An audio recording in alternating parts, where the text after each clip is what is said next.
Okay, macam ni ya. Bila masuk belajar faktor teori pelanggaran tu, dia berkait dengan faktor yang mempengaruhi kadar tindak balas kan. Jadi ada faktor, lepas tu ada penerangan faktor. Bila teori pelanggaran, dia mesti sebut pasal pelanggaran, frekuensi pelanggaran, lepas tu frekuensi pelanggaran berkesan,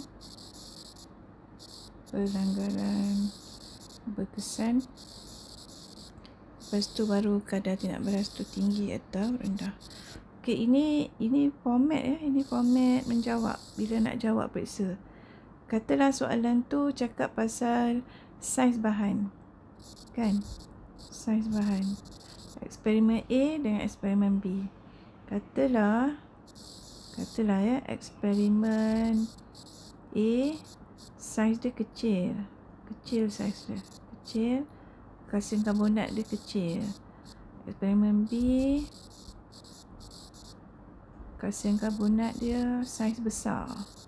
Okey, jadi bila kita nak terang, masa kita nak buat buat jawab soalan ya, nanti kita cakap dah faktor ya, ni bahagian faktor. Eksperimen A mempunyai saiz kalsium karbonat yang lebih kecil daripada eksperimen B. Jadi kita buat ayat tu untuk ni faktor.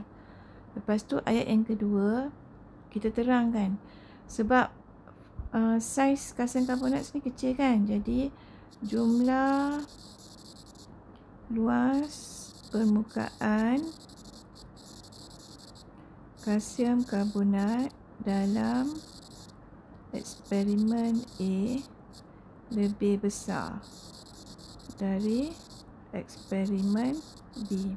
Sebab saiz kecil, kalsium karbonat tu diserbuk, jadi jumlah luas permukaan kalsium karbonat yang terdedah untuk eksperimen tu lebih besar ya. Okey, itu ayat yang kedua. Ayat yang ketiga kita kena cakap frekuensi pelanggaran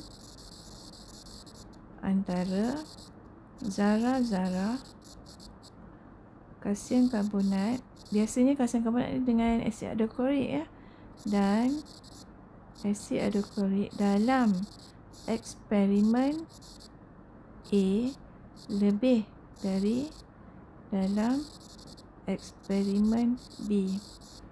Sebab dia kecil, saiz dia kecil, jadi jumlah luas permukaan terdedah tu besar, jadi dia kerap berlanggar dalam eksperimen A. Jadi frekuensi pelanggaran antara zarah-zarah kalsium karbonat dan HCl dalam eksperimen A lebih daripada eksperimen B.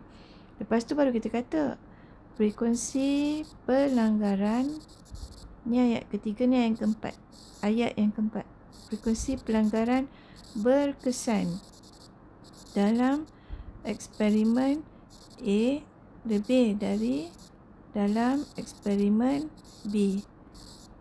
Sebab dia zarah-zarah dalam eksperimen A ni kan dia berlanggar banyak sangat dia berlanggar. Jadi bila dalam banyak-banyak berlanggar tu mestilah ada pelanggaran yang berkesan. Oleh sebab itu kadar tindak balas dalam eksperimen A lebih tinggi dari eksperimen B.